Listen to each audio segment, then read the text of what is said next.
Bonjour, Sylvie Dutartre. Vous avez été directrice du GEVES de 2009 à 2013 et donc cette année 2021, le GEVES fêtant ses 50 ans. Voilà, l'idée, c'est de recueillir votre témoignage sur cette période. Donc, je vais vous poser la première question. Quelles ont été, d'après vous, les évolutions marquantes dans la filière sur cette période et à quoi le GEVES a dû s'adapter? Si on se place dans une perspective un peu historique et que sur cette période assez courte de 4 ans, on se demande ce qui a bien pu se produire au GEVES, je dirais que la relocalisation en Anjou a été le fait le plus marquant. Elle concernait une part importante du personnel. Il y avait à la fois la migration du siège social qui devait se faire en lien avec la SNES qui était déjà établie sur place, qui n'était pas forcément acquis dès le départ, bien que sur le papier. Et puis, il y avait le transfert du domaine de la minière vers l'Anjouère, sachant que sur l'Anjouère, les conditions agronomiques n'étaient absolument pas favorables et que des doutes pesaient sur la réussite au plus haut niveau. Des questions se posaient, est-ce qu'on arrivera à transformer ce domaine dont la qualité est très médiocre en une station digne de confiance pour réaliser des essais de grande envergure.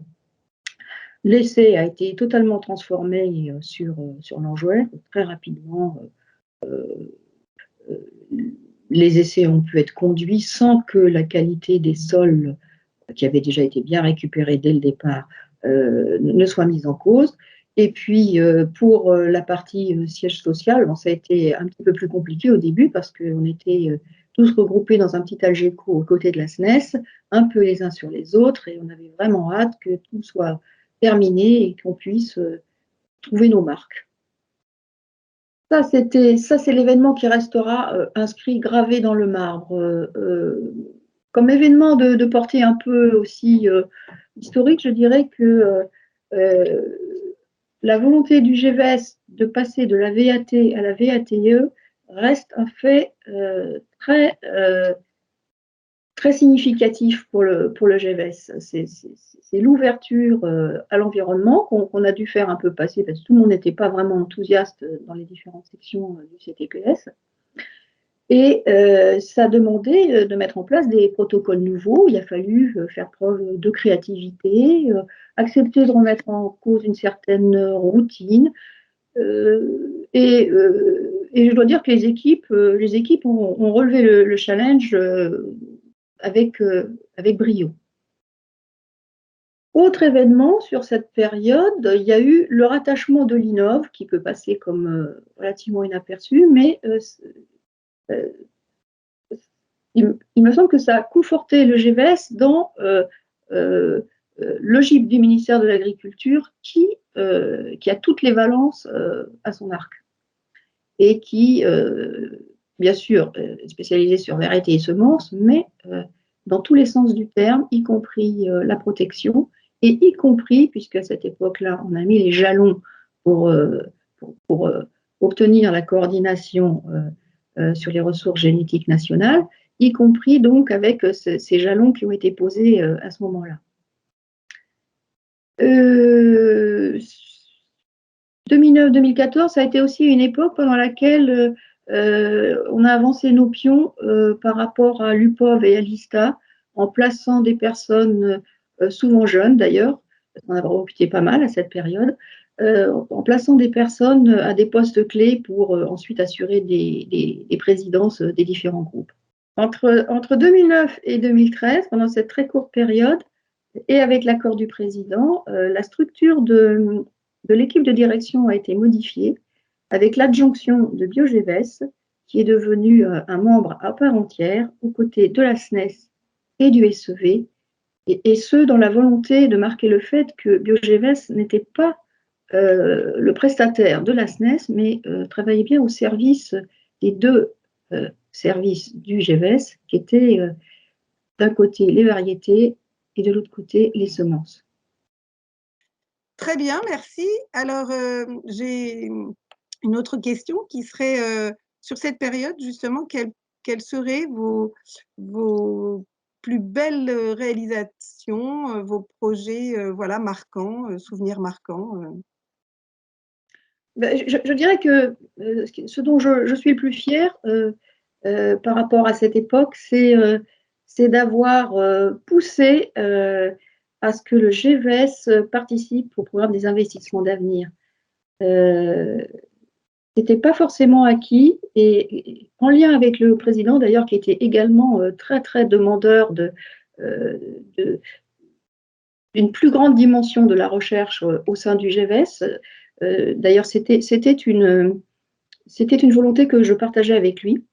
Nous avons décidé de nous engager au maximum dans le programme des investissements d'avenir, parce qu'il y avait ne pas s'investir, s'investir légèrement ou s'investir à fond. Et cette troisième option a été celle qui a été retenue. Et je pense que le GVS s'en est très très bien porté et que ça lui a permis de nouer des liens pour l'avenir.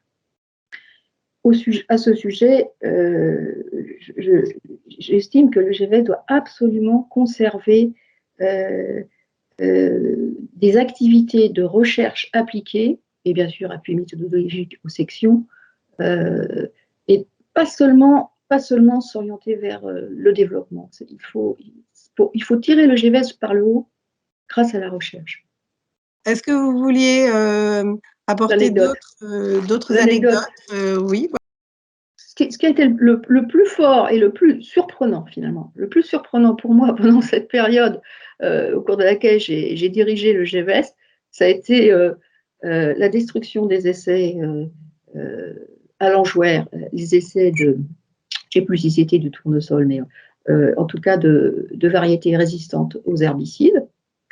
Et puis, alors un événement qui bien sûr que personne ne connaît et qui va en surprendre plus d'un, mais je me souviens au moment de cette relocalisation d'une visite de chantier sur le siège social avec tout le staff derrière, le département, enfin tous les financeurs, c'était presque chic. Et nous visitons la partie direction générale et là je découvre une pièce obscure sans fenêtre parce que la fenêtre avait été oublié.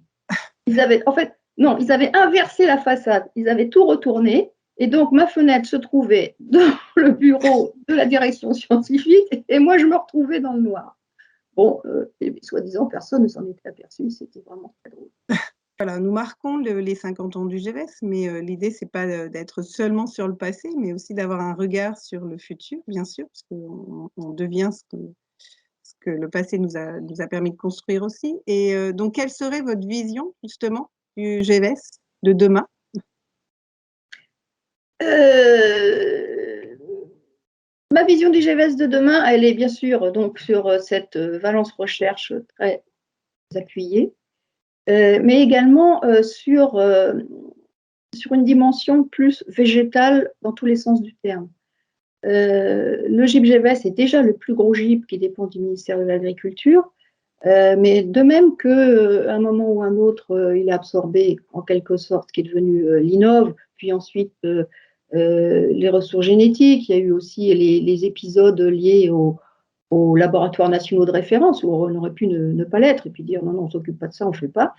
Je pense qu'il faut essayer de tirer au maximum tout ce qui peut se présenter, et non seulement ce qui peut se présenter, mais il y a certaines opportunités qui.